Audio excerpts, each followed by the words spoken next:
Hello guys, welcome to this first tutorial of Excel Waymaker. On our last voice note, we all agreed that we are going to follow up the lessons through this channel, and I believe by the grace of God we shall meet the objectives, the purpose for which we all came together. Like I always love to start with the slogan, we have a God, I am what he says I am, I have what he says I have. I can do what he says I can do. Today, I will learn something new.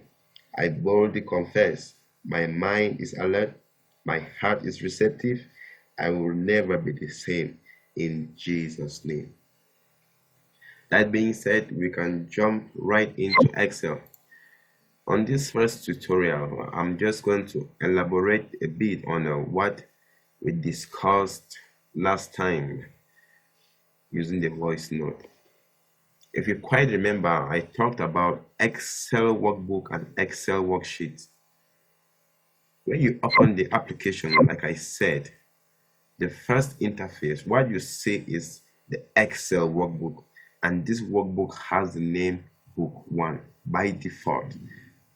Has the name Book 1. Open another Excel workbook, you will see the name will be Book 2. That's Control N shortcut to do that. The name is Book 2. So this is a workbook, and in this workbook we have Excel worksheets. If you quite remember what I said by default for 2016 you have one sheet open as default, but for the previous version of Excel you have sheet 1, 2 and 3. And note that you must have at least one visible sheet, at least one open worksheet in your workbook. If not, Excel will give you an error. For instance, if I try to delete this worksheet, it tells me a workbook must contain at least one visible worksheet. So that's it. You can increase the worksheet, you can rename the worksheet by double clicking on it and naming it whatever you want, or you right click and you take rename and name it whatever you want, depending on you, depending on what you're building. It's very dynamic, user friendly. All right, you quite remember on the tutorial which was voice note. Yeah, I told you I'm going to show you how to get to the last row and the last column of each Excel worksheet. I still have that at the back of my mind. I'm going to show you. Be patient, tie your belt. The journey is long and comfortable. All right. If you look keenly, you discover that you have the file menu here. That's the first thing. The file menu, we have the home tab, the insert tab, the page layout tab, the formulas, data, review, and view. I probably know some people will say, you talked of the developer tab. Where is it found? I haven't seen it on my computer, neither have I seen it on your screen. Well, normally, since it is the developer, as the name implies, it is mostly for developers, not just for Excel users, but for Excel developers. Those who want to use Excel to build other applications, like we said. I'm going to show you how to insert or how to add a developer tab.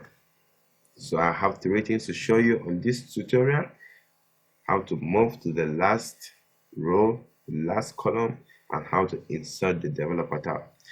As for other things which we discussed last time using the voice note, all you need to do is to be used to Excel, open it, understand the interface. Know that if I click on the home tab, the home, just like your home, what you need on daily basis is in your home.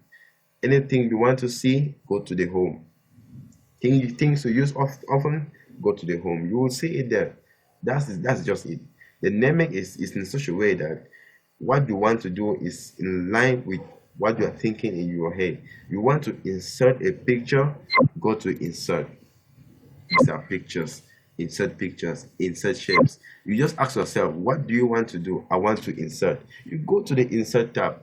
I want to format the page. Go to the page layout, page margins, print area. This is a very important function, a very important thing to understand here, because some people, when they type using Excel to print, it's always a problem because you need to set the print area, and we're going to see that in due time. You want to insert a formula, it is there. Data validation, text to columns. If anything you think of doing with data, raw data, you want to do, what do you want to do with data? Just think of it and it is there. Review, view, that's just it. It is very friendly. Ask yourself what you want to do and think of where it can be found. But the thing is, the more you are used to it, the more it becomes easier to use. So that's just it about the interface. I would like you to really take much of your time, just click on things, see what they do, try things out. Because if we are taking time just to teach the interface, I bet you it's going to be a whole book on its own, and the volume of the book will be so much that I don't know if people will even be willing to read such a book. All right, but that notwithstanding, everything is a gradual process. Start from the home tab, cut, copy, format, painter, font, alignment, number, style, cells, editing. Some of them have these small arrows beside. When you click, you have more options. Just try to click on things. You even pass by with your mouse pointer over it, it gives you a hint. Format, change the row height or column, width, organize sheets, or protect or hide cells. It tells you what it can do. So it teaches you. Excel itself is a teacher. It's a teacher. So just become used to it. Know it. Understand it. Know where things are hidden. Know how to unhide things. And that's the basic.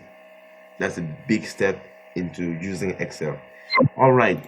Quick into the promise. I'm going to show you how to go to the last cell to the right and to the last cell down. All right. To see the last column, you simply press Control right arrow. That is it. XFD. Control right arrow. It takes you to the last column. You want to see the last row, Control down arrow, and that is it. That is the last row in Excel. As easy as that. So you need to understand that when referencing cells, they are not the same with the previous versions of Excel. So you have to bear that at the back of your mind. Being you a developer or whatever you're doing with Excel, make sure that the cell number you're referencing can be accessible to all other Excel applications, previous versions, or otherwise to make it clearly known to the user that the application only supports Excel this version. That is it. Now, talking about the developer, for my programmers who are so anxious, if you want to see the developer tab, you simply come here, you right click on any tab there, and you take customize the ribbon. You come down here and you check the developer tab, click on OK, and that is it. Now you have a new tab here, the developer tab. So for my programmers, this is where you be focusing much. This will be your main concern, and I believe for you to be working on this area, I know obviously you must have worked with the front face and known most, and by now you must have known most of the things. So it's a gradual process now. For those who are still behind, there's no rush. It's a gradual process. We all are going to reach here. All right. To see what the developer tab can do, simply click on Visual Basics, and I bet you, I'm sure many people have never known that Excel had something like this. But like I said, don't bother. We're going to get here. We're going to get here in a long run, not short run, long run. It is a gradual process. That being said, I believe we all have seen the interface and we have known what Excel is all about. So it depends on you now. Take time, understand it, master it, use it on daily basis, and it will become part of you. If you are just joining us for the first time, don't forget to subscribe and to hit on the notification button and receive all our new videos.